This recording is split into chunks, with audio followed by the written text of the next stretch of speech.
We begin here in the ancient city of Byzantium, a site now dominated by the Hagia Sofia behind me. But 1,000 years before Constantine ever set foot here, this was the Ancient Acropolis, the highest part of the city dominated by a temple complex. According to legend, this was the spot where Hercules completed one of his 12 labors, and a great bath complex was later built on the site.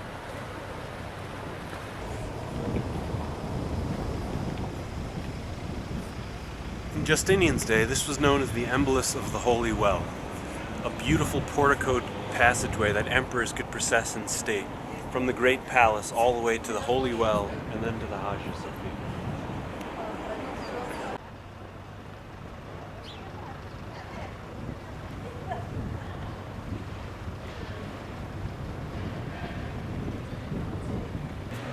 Behind me is the gate through which emperors would enter the Hagia Sophia when coming from the Imperial palace. You can tell it's an Imperial gate because of the porphyry, the purple stone that's used, as well as the beautiful carvings on the capital.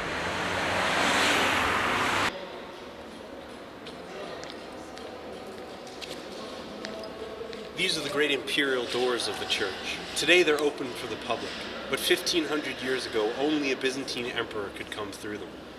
Justinian came through these doors and was so impressed by what he saw that he said, "Solomon, I have surpassed thee." Up here in the archway to either side after you come through the main door is some of the original decoration of the church, probably dating all the way back to the time of Justinian.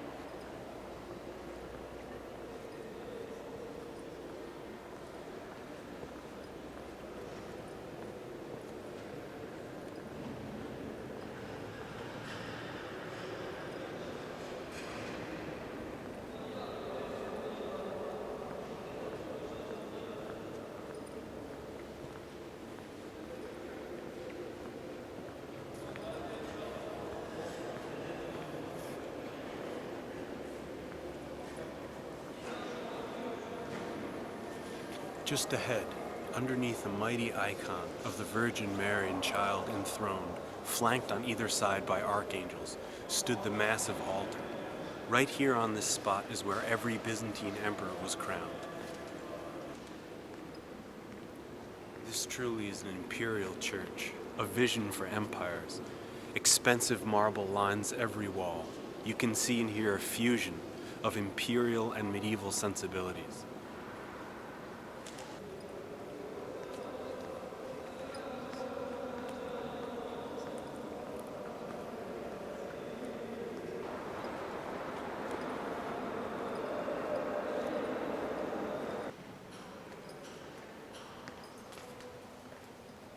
The empress watched the processions from up above. Let's go to the upper galleries.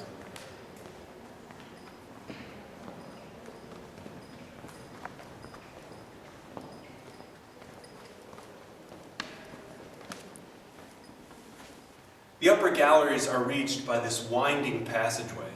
The Empress Theodora, for example, when she watched her husband and the patriarch perform the services, would have stood up here in a special box marked out for her.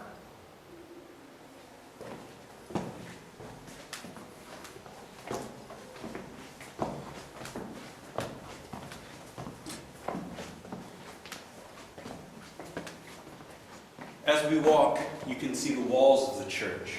The Byzantines certainly loved their brick.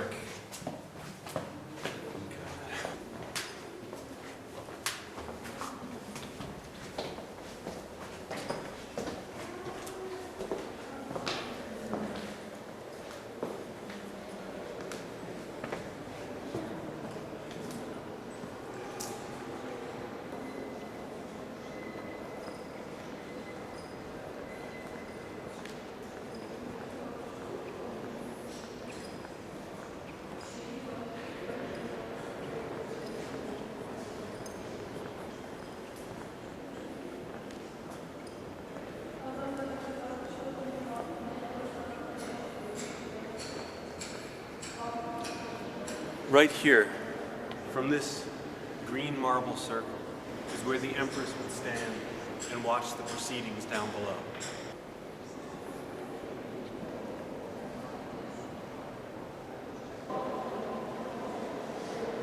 This great marble doorway is called the Desus. It used to be covered with beautiful representations. However, only 3 at the bottom remain.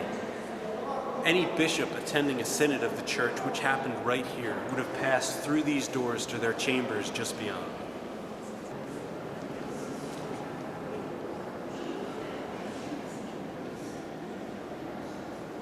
Behind me is the Desus, perhaps the most magnificent and celebrated mosaic in all the great church.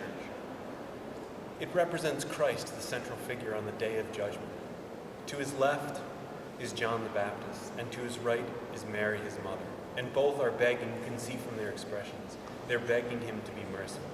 But in the end, it's up to the central figure, to Christ, to judge, and his look is much more stern. Here's the tomb of Enrico Dandolo, the Venetian doge who captured the city of Constantinople. When he died, he chose to be buried here instead of back in Venice. When the Greeks retook the city, his bones were dug up and thrown to the dogs, which some would say is a fate better than he deserved. Here we have Christ on the throne of heaven, flanked by the Empress Zoe over here, and her last husband, Constantine Monomachus. The interesting thing is Zoe was married a number of times, and every time she got remarried, they had to take out the mosaics of her old husband's face, replace it with a representation of her new husband, and do the same thing with his name. You can see the entire floor is warped due to the great weight of the building. After all, 1,500 years is a long time.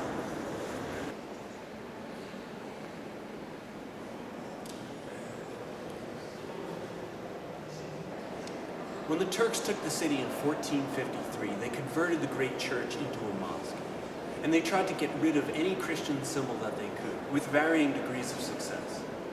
But if you know where to look, you can still see those Christian symbols hidden just out of view. On the other side of this marble balcony, for example. Let's take a look.